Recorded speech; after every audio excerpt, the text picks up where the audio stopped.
Então precisa da Kavaná para elevar aquilo. Quando a pessoa tem tefilá com Kavaná, Torá com Kavaná com intenção para Deus, então essa intenção ela se une, ela se investe nas letras, na palavra, já que elas são a fonte das palavras. Como assim? Por que a pessoa está falando aquilo? Porque ela teve uma intenção de amor a Deus. Por que ela está estudando Torá? Porque ela quer fazer para Deus. Então, já que toda a ação, a reza que ele está fazendo é por causa da intenção, então a intenção consegue se colocar dentro dessas mitzvot físicas, dessas palavras físicas, e elevar até o local da Kavaná, que é nas sefirot de Yetzirah, de formação, se for o amor natural que a gente tem, ou de criação, se é algo que é sirlim, que foi criado com o intelecto. Então, nesse nível que a Kavaná leva, lá está iluminado a luz infinita de Hashem. É verdade que Hashem tem tudo, e é verdade que as minhas palavras de Torá, mesmo sem intenção, são palavras santas, mas não tem revelação para mim. Né? Através da Kavaná tem revelação. Então, nesses mundos está elevado, está refinado, está revelado o resultado dessa Torá, o resultado dessa mitzvot, o que não dá para revelar nesse mundo aqui físico, nem um pouquinho, só quando chegar Mashiach, no final dos tempos, que aí o mundo vai ser elevado do seu materialismo, vai se revelar o kavod de Hashem, como já foi explicado antes, Barihud, prolongadamente, aí sim, todas as elevações que a gente causa nas mitzvot vão estar claras aqui nesse mundo, mas por enquanto não tem isso. Por isso precisa da Kavaná para elevar a Torá de mitzvot para o mundo de Yetzirah, para o mundo de Briah, onde lá tem revelação. Se a pessoa faz sem intenção, como a gente falou, fica aqui embaixo. Explica o Tânia na observação. Lá nos mundos elevados está realmente revelado o Ihud, a união superior que é feita através de cada mitzvah de Torá. Qual é essa união? É a união das midot de Deus. A gente sabe que nas midot, nas emocionais, nas características, nas sefirot, existem lado direito, lado esquerdo, bondade, severidade. Através de que a gente faz mitzvot, a gente consegue unir isso tudo e consegue adocicar as severidades nas bondades.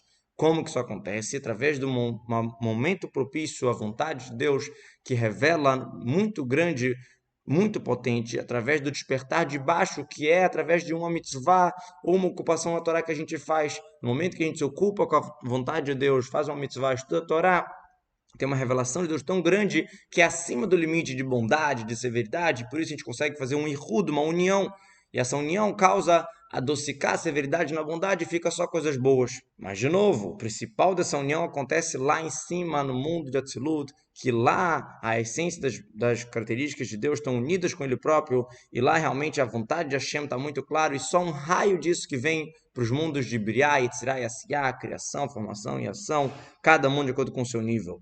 É verdade que a alma que está cumprindo aquela mitzvah nem sempre é uma alma de Atzilut, existem vários níveis de alma. De qualquer jeito, a vontade de Deus que está naquela mitzvah, que é aquela própria lei, aquele próprio dito, isso é divindade pura. Então, já que Deus e sua vontade é uma coisa só, como a gente já explicou, né, as midot estão unidas com Deus, então é verdade que a alma às vezes não é do nível de Atzilut, mas onde que acontece essa união é justamente no mundo mais elevado, do mundo de Atzilut, e através da revelação da vontade dele, se ocupando com a Torá, fazendo mitzvah, se a gente está revelando uma vontade de Deus aqui no mundo, então a gente consegue adocicar e englobar a severidade na bondade, e só acontece coisas boas, resultados disso, nesse momento propício, que é o momento de cumprimento da Torá e das mitzvot. Como Rav Chaim Vital escreve, as asas da ave é equivalente aos braços do ser humano. Braço direito e esquerdo é bondade e severidade. E assim também em outro lugar, no Tikkunim, está escrito que a pessoa que se ocupa com Torá e mitzvot com amor e temor, com intenção, então eles são chamados de filhos. E se for sem intenção, chamado de efrohim, de filhote, de um pintinho que não consegue voar. Já no Zohar tem uma linguagem um pouco mais cabalística que fala o seguinte, no Tikkun 45, que Ofaav é comparado a um Metat, que é o nome de um anjo, que é a cabeça, o Yud, o corpo é o Vav, e as duas asas seriam os dois reis. Como assim? Está se tratando do mundo de Yetzirah, que é o mundo do Metat, do anjo Metat. Yetzirah quer dizer a formação. Sim, não, pode, não pode, são as leis das Mishnah, de maneira geral. A cabeça quer dizer o intelecto, o motivo, a lógica que está por trás de cada lei. E as asas são exatamente o amor e o temor. Porque no Yud Kei Vav Kei, no nome de Deus, o primeiro rei, que é o mais superior, é uma alusão ao amor. E o último rei é uma alusão ao temor mais inferior, o temor mais simples, o temor de Kabbalat, Mahut Shamayim, de aceitar o jugo divino. Vamos explicar no capítulo 41 do Tânia bastante sobre ele, o respeito com Deus, o medo com Deus, como um respeito que a gente tem para um rei, modo de falar, que é um temor externo. Existe também o temor superior, que é já tem vergonha de fazer o errado, vergonha de Hashem, Isso já é um nível mais elevado, já é chamado nível de Chokhmah Ilaá, de uma Chokhmah suprema do Yud, não é o último rei, isso é um nível mais elevado. Mas o mínimo, a pessoa servir a Deus com Irat Ta'á, com um temor inferior, como vamos explicar mais na frente, são as duas asas para decolar a Torá de Mitzvot, o amor e o temor. Igual nas asas de uma ave, não é o principal da ave, a vitalidade não depende da asa. Como a gente estudou, que se tirou a asa, tá que cheirar o animal, não é? Ele não ia morrer por causa disso. Então, o principal é a cabeça, o tronco. As asas só são para servir a cabeça, para servir o corpo, para elevá-lo, para voar. A mesma coisa. Torá e mitzvot é o principal, é você cumprir. É a união que você causa lá em cima através de Torá e mitzvot. Mas para você revelar isso, é justamente através do amor e temor que elevam a Torá para um nível, para um local onde vai se revelar a vontade do infinito Hashem, né, dessa união gigantesca no mundo de Tzirá, no mundo de Briá, dependendo da intenção. Diz o Moros aqui na observação, ou mesmo no mundo de Asiá, nas Sefirot daqui do chá do mundo de Asiá também é uma elevação, também precisa de um pouco de intenção para elevar, onde é o local das mitzvot, na prática é nas Sefirot do mundo de Asiá, ou por exemplo, do estudo de Mikra, de Humash, ele está no mundo de Asiá, porque o que interessa é a ação, se você lê o Humash mesmo sem entender, você cumpriu. Não quer dizer que é menos estudo de Humash, que estudar outra coisa, sim, é que ele está nesse mundo, chegou lá de Atzilut, do mundo muito elevado, até chegar nesse mundo.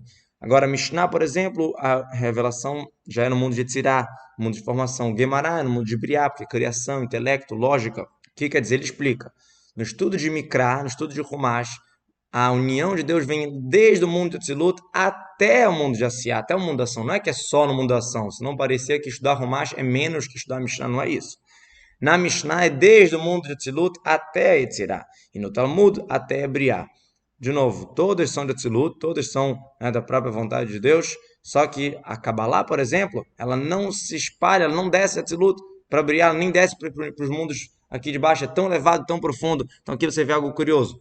No estudo de Humash, você leu, cumpriu. Tanto que a pessoa sobe na Torá, fala bem da Torá, e ela nem está entendendo às vezes o que estão lendo ali, está valendo, porque é Torá escrita. No estudo de Mishnah, de Guemará, você tem que entender para cumprir a mitzvah. E agora no estudo de Kabbalah, de Hassedut, do Tânia, às vezes a gente não entende perfeitamente, mas a gente está se conectando com algo gigantesco, está se conectando com um estudo que está no mundo de Atzilut, que está unido com Deus de uma maneira impressionante. É verdade que a gente não consegue entender a essência dos assuntos explicados, a gente só consegue entender a ideia, a mitziut, existe isso, existe aquilo, não conseguimos entender exatamente o que é uma alma, por exemplo, a gente entende que existe alma, mas não entende o que é uma alma. É verdade, mas você está se conectando com a parte íntima da Torá, com a parte da Torá que está no mundo de Atzilut, nem consegue descer para cá, e através do estudo do Tânia, estudo da Hassidut, a gente está se conectando com essa parte mais elevada. Ay, ay, ay,